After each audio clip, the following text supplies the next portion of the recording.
الحمدللہ نحمدہ ونستعینہ ونصلی علی رسول الکریم بسم اللہ الرحمن الرحیم۔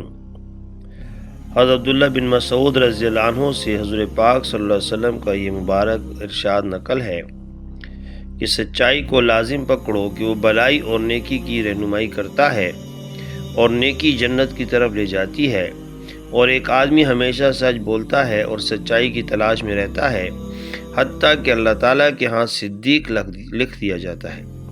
اور اپنے کو جھوٹ سے بچاؤ کہ یہ برائی کی طرف لے جاتا ہے اور برائی دوزخ میں لے جاتی ہے، اور ایک آدمی ہمیشہ جھوٹ بولتا ہے اور جھوٹ ہی کی کوشش میں رہتا ہے حتیٰ کہ اللہ تعالیٰ کے ہاں جھوٹا لکھ دیا جاتا ہے۔ حضرت عبداللہ بن مسعود رضی اللہ عنہ فرماتے ہیں کہ منافق کی تین علامتیں ہیں: جب بات کرے جھوٹ بولے، جب وعدہ کرے خلاف کرے، جب معاہدہ کرے عہد چکنی کرے۔ حضرت عبداللہ رضی اللہ عنہ فرماتے ہیں کہ اللہ تعالیٰ نے اسی کی تائید فرمائی ہے: وَمِنْهُمْ مَنْ آهَدَ اللَّهُ لَئِنْ آتَانَا مِنْ فَضْلِهِ لَنَصَدَّقَنَّ وَلَنَكُونَنَّ مِنَ الصَّالِحِينَ فَلَمَّا آتَاهُم مِّن فَضْلِهِ بَخِلُوا بِهِ وَتَوَلَّوْا وَهُمْ مُعْرِضُونَ فَعَاقَبَهُمْ نِفَاقًا فِي قُلُوبِهِمْ إِلَى يَوْمِ يَلْقَوْنَهُ بما اخلف اللہ ما وعدوہ وبما کانوا یکذبون۔ اور ان میں سے بعض آدمی ایسے ہیں کہ خدا تعالیٰ سے عہد کرتے ہیں کہ اگر اللہ تعالیٰ ہم کو اپنے فضل سے عطا فرمائے تو ہم ضرور خیرات کریں اور البتہ ضرور نیکی کرنے والوں میں سے ہو جائیں۔ پھر جب اللہ تعالیٰ نے اپنے فضل سے ان کو مال دیا تو اس میں بخل کیا اور پھر گئے اپنے عہد سے، پھر اس کا اثر رکھ دیا نفاق ان کے دلوں میں جس دن تک کہ وہ ان سے ملیں گے، اس وجہ سے کہ انہوں نے جو وعدہ اللہ سے کیا تھا اس کے خلاف کیا، اس وجہ سے کہ وہ جھوٹ بولتے تھے۔ حضرت امام مالک رحمۃ اللہ فرماتے ہیں کہ مجھے یہ بات پہنچی ہے کہ لقمان حکیم سے پوچھا گیا کہ آپ اس مقام تک کیسے پہنچے؟ فرمایا صدق کے کلام اور امانت کی ادائیگی اور لایانی اور فضول کو ترک کرنے کی وجہ سے۔ حضرت صفوان رضی اللہ عنہ بن سلیم فرماتے ہیں کہ حضور صلی اللہ علیہ وسلم کی خدمت میں عرض کیا گیا کہ مومن بزدل بھی ہوتا ہے؟ فرمایا ہاں ہو سکتا ہے۔ پھر عرض کیا گیا کیا مومن بخیل بھی ہوتا ہے؟ فرمایا ہاں ہو سکتا ہے۔ پھر عرض کیا گیا مومن جھوٹا بھی ہوتا ہے؟ ارشاد فرمایا نہیں۔ حضرت عبادہ بن صامت رضی اللہ راوی ہیں کہ حضور صلی اللہ علیہ وسلم نے ارشاد فرمایا کہ تم میرے لیے 6 چیزوں کی ضمانت دے دو، میں تمہارے لیے جنت کا ضامن بنتا ہوں۔ اول یہ کہ جب بات کرو سچی کرو، دوسرے وعدہ پورا کرو، وعدہ کرو تو پورا کرو، تیسرے کوئی امانت رکھے تو اسے ادا کرو، چوتھے اپنی شرمگاہ کی حفاظت کرو، پانچویں اپنی نگاہ کو پست رکھو، چھٹے اپنے ہاتھوں کو تجاوز سے روکو۔ فقیہ رحمۃ اللہ علیہ فرماتے ہیں کہ رسول اللہ صلی اللہ علیہ وسلم نے انہی 6 چیزوں میں سے تمام خیرات اور بلائیاں سمو دی ہیں۔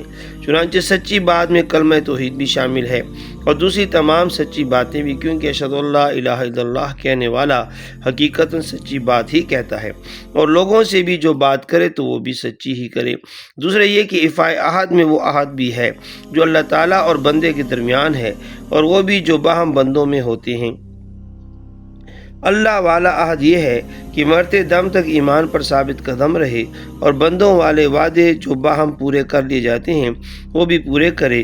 تیسرے امانت میں بھی 2 صورتیں ہیں، ایک وہ جو اللہ تعالیٰ اور بندے کے مابین ہیں، دوسرے وہ جو بندوں کے درمیان ہوتی ہے۔ پہلی قسم کی امانت میں وہ فرائض ہیں جنہیں اللہ تعالیٰ نے اپنے بندوں پر فرض کیا ہے، یہ بندے کے پاس اللہ کی امانت ہے، اس پر لازم ہے کہ وہ اس امانت کو اس کے وقت پر ادا کرے۔ دوسری قسم کی وہ امانتیں جو بندے باہم ایک دوسرے کے پاس اپنے مال کی یا کسی راز وغیرہ کی رکھتے ہیں، تو یہاں بھی لازم ہے کہ انسان اپنی امانت کا پورا حق ادا کرے۔ چوتھی چیز شرمگاہوں کی حفاظت ہے، جس کی ایک صورت تو یہ ہے کہ اسے حرام اور شبہ کے فعل سے بچا کر رکھے، دوسری یہ کہ اسے چھپا کر رکھے، کسی کی نظر نہ پڑے، کیونکہ حضور صلی اللہ علیہ وسلم کا فرمان ہے کہ اللہ تعالیٰ دیکھنے والے پر اور جس کی طرف دیکھا جاتا ہے دونوں پر لعنت فرماتے ہیں۔ لہٰذا ہر مسلمان پر لازم ہے کہ استنجا وغیرہ کے وقت میں خوب احتیاط سے کام لے تاکہ کوئی اس کی طرف نہ دیکھ سکے۔ پانچویں نگاہ پس رکھنے کا مطلب یہ ہے کہ لوگوں کے پردے کے بدن کی طرف نہ دیکھے، اور جس عورت کی طرف دیکھنا حلال نہیں اس کے حسن جمال سے بھی اپنی نگاہ کو ہٹا کے رکھے۔ ایسے ہی دنیا کی طرف بھی للچائی ہوئی نگاہ سے نہ دیکھے، جیسے کہ اللہ تعالیٰ کا ارشاد ہے ولا تمدن عینیک الی ما متعنا به ازواج منہم زہرۃ الحیات الدنیا لنفتنہم فی، اور ہرگز ان چیزوں کی طرف آپ آنکھ اٹھا کر نہ دیکھیے جن سے ہم نے کفار کے مختلف گروہوں کو ان کی آزمائش کے لیے ممتنع کر رکھا ہے کہ وہ زندگی کی رونق ہے۔ چھٹی چیز ہاتھ روکنے کا مطلب یہ ہے کہ حرام مال سے اور ہر ناجائز کام کی طرف سے اپنا ہاتھ پیچھے ہٹائے۔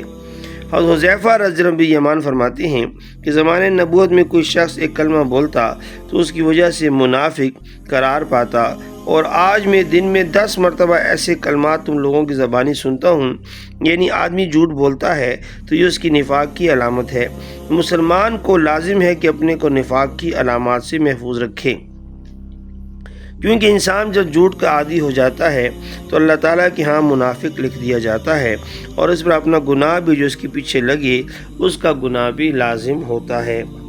سمرہ بن جندب رضی اللہ راوی ہیں کہ حضور صلی اللہ علیہ وسلم صبح کی نماز سے فارغ ہوتے تو صحابہ رضی اللہ عنہ کی طرف متوجہ ہو کر ارشاد فرماتے کہ تم میں سے کسی نے آج رات کوئی خواب دیکھا ہے؟ اس پر کوئی نہ کوئی شخص اللہ تعالیٰ کو منظور ہوتا، اپنا خواب بیان کرتا۔ اسی طرح ایک صبح فرمانے لگے کیا کسی نے آج رات کوئی خواب دیکھا ہے؟ ہم نے نفی میں جواب دیا تو فرمایا کہ میں نے آج رات یہ خواب دیکھا ہے کہ میرے پاس 2 آدمی آئے اور میرا ہاتھ پکڑ کر کہنے لگے چلیے، میں ان کے ساتھ ہو لیا۔ وہ مجھے ایک ہموار زمین کی طرف لے گئے، کیا دیکھتے ہیں کہ ایک آدمی لیٹا ہوا ہے اور دوسرا اس کے پاس پتھر لیے کھڑا ہے، جیسے وہ اس کے سر پر مارتا ہے سر پھوٹ جاتا ہے اور پتھر لڑک کر دور چلا جاتا ہے۔ یہ شخص پتھر اٹھا کر واپس آتا ہے، ادھر اس کا سر پہلے جیسا درست ہو جاتا ہے، وہ شخص پھر پتھر مار کر اس کا سر پھوڑ دیتا ہے، اور مسلسل یہ عمل جاری رہتا ہے۔ میں نے پوچھا سبحان اللہ، یہ کیا ماجرا ہے؟ وہ دونوں کہنے لگے کہ آگے چلیے، میں ساتھ ہو لیا، حتیٰ کہ ہم ایک شخص کے پاس پہنچے جو منہ کے بل لیٹا ہوا تھا اور دوسرا اس کے سر پر لوہے کا زنبور لیے کھڑا تھا۔ وہ اس کے چہرے کو ایک جانب سے اس کی باج کو اور نتنے کو گدی تک چیرتا، پھر دوسرے جانب سے بھی یہی عمل کرتا۔ اتنے میں پہلی جانب صحیح اور درست ہو جاتی تو پھر وہی پہلا عمل شروع کر دیتا۔ میں نے کہا سبحان اللہ، یہ کیا ماجرا ہے؟ وہ بولے آگے چلیے۔ ہم آگے چلے حتیٰ کہ ہم ایک ایسی عمارت پر پہنچے جو اوپر سے تنور کی طرح تنگ اور نیچے سے فراغ ہے۔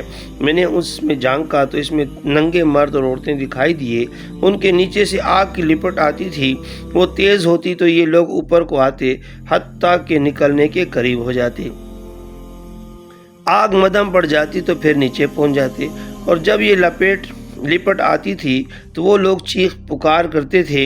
میں نے کہا سبحان اللہ، یہ لوگ کون ہیں؟ وہ کہنے لگے آگے چلیے۔ ہم آگے چل دیے حتیٰ کہ ایک نہر پر پہنچے جس کا پانی خون کی طرح سرخ تھا، اس میں ایک آدمی تیر رہا تھا، اور نہر کے کنارے ایک دوسرا شخص تھا جس نے بہت سے پتھر جمع کر رکھے تھے۔ وہ تیرنے والا شخص کے پاس آ کر اپنا منہ کھولتا تھا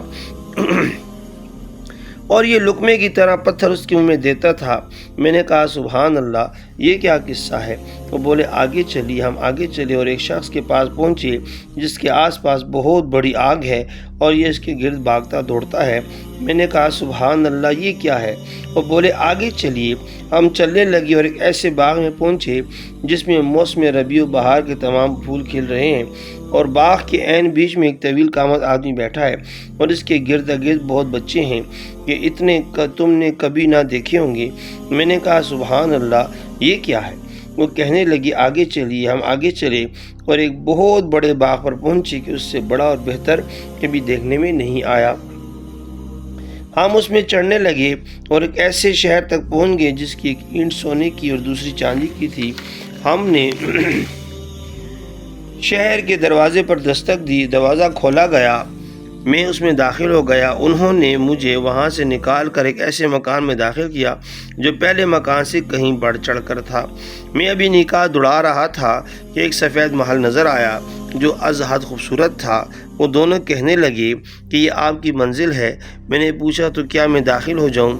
کہنے لگے ابھی نہیں، آپ اس میں کسی وقت تشریف لائیں گے۔ میں نے کہا کہ آج رات جو کئی عجائبات دیکھی ہیں ان کی کیا حقیقت ہے؟ کہنے لگے کہ پہلا شخص جس کا سر پتھر سے پھوڑا جاتا ہے یہ وہ شخص ہے جو قرآن پاک یاد کرتا ہے پھر چھوڑ دیتا ہے اور فرض نماز سے بھی سویا رہتا ہے، اور جس کے منہ کی باچیں چیری جاتی تھیں یہ وہ شخص ہے جو گھر سے نکلتا ہے اور جھوٹ بولتا ہے جو کہ اطراف میں پھیل جاتا ہے، اور تنور کی شکل میں جو دیکھا وہ زانی مرد اور زانی عورتیں ہیں، اور جو شخص نہر میں تیرتا ہے وہ سود خور تھا، اور آگ کے گرد چکر لگانے والا آگ کا نگران مالک فرشتہ ہے، اور باغ میں جو لمبے قد کا شخص دیکھا تھا وہ ابراہیم علیہ السلام ہیں، اور ان کے ماحول میں وہ بچے ہیں جو فطرت اسلام پر پیدا ہوئے، اور پہلا گھر جس میں آپ داخل ہوئے وہ عام مومنین کا گھر تھا، دوسرا شہداء کا گھر تھا، اور میں جبرائیل ہوں اور یہ میکائیل ہیں۔ ایک شخص نے سوال کیا کہ مشرکین کی اولاد کہاں ہوگی؟ فرمایا وہ بھی حضرت ابراہیم علیہ السلام کے پاس۔ مشرکین کی اولاد کے متعلق مختلف روایات آئی ہیں، بعض نے کہا کہ یہ اہل جنت کے خادم ہوں گے، اور بعض کہتے ہیں کہ وہ بھی دوزخی میں جائیں گے، واللہ عالم۔ حضرت عبداللہ بن مسعود رضی اللہ عنہ کی روایت ہے کہ سب سے بڑھ کر سچی بات اللہ تعالیٰ کی ہے، اور سب سے باعظمت بات اللہ تعالیٰ کا ذکر ہے، اور بدترین اندھا پن دل کا اندھا ہونا ہے، اور جو مال کم اور کفایت کرے اس مال سے بہتر ہے جو بہت ہو اور غفلت پیدا کرے، اور بدترین ندامت قیامت کے دن کی ندامت ہے، بہترین غنا نفس کی غنا ہے، بہترین توشہ تقوی ہے، اور شراب گناہوں کی اصل ہے، عورتیں شیطانی جال ہیں، جوانی دیوانگی کا ایک حصہ ہے، بدترین کمائی سود کی ہے، جھوٹی زبان خطاؤں میں سب سے بڑھ کر ہے۔ سفیان رضی اللہ عنہ بن ابی حسین حضور صلی اللہ علیہ وسلم کی حدیث نقل کرتے ہیں کہ جھوٹ صرف 3 موقعوں پر بولا جا سکتا ہے، ایک لڑائی میں کہ لڑائی ہے ہی دھوکے کی چیز، دوسرا جو شخص 2 آدمیوں میں صلح کرانے کی کوئی بات بنا لے، تیسرا یہ کہ آدمی اپنی بیوی کے ساتھ تعلقات کے لیے ایسا کر سکتا ہے۔ بعض تابعین سے منقول ہے کہ صدق اولیاء کی زینت ہے اور جھوٹ بدبختوں کی علامت ہے، جیسے کہ آیت شریفہ میں ہے ھذا یوم ینفع الصادقین صدقہم، یہ وہ دن ہے کہ یہ جو لوگ سچے تھے ان کا سچا ہونا ان کے کام آئے گا۔ یا ایھا الذین آمنوا اتقوا اللہ وکونوا مع الصادقین والذی جاءوا بالصدق وصدق به اولئک هم المتقون لهم ما یشاءون عند ربهم۔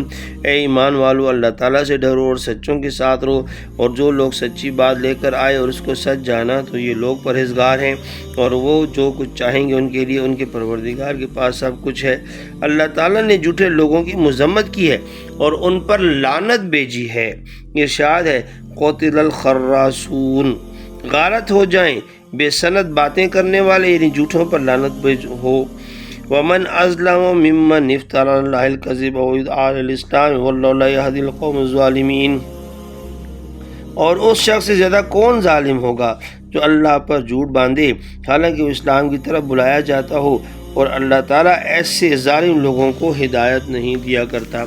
اللہ تعالیٰ آپ کو اور مجھے صحیح اسلام پر عمل کرنے کی توفیق عطا فرمائے اور جھوٹ سے بچائے۔ جزاک اللہ خیرہ۔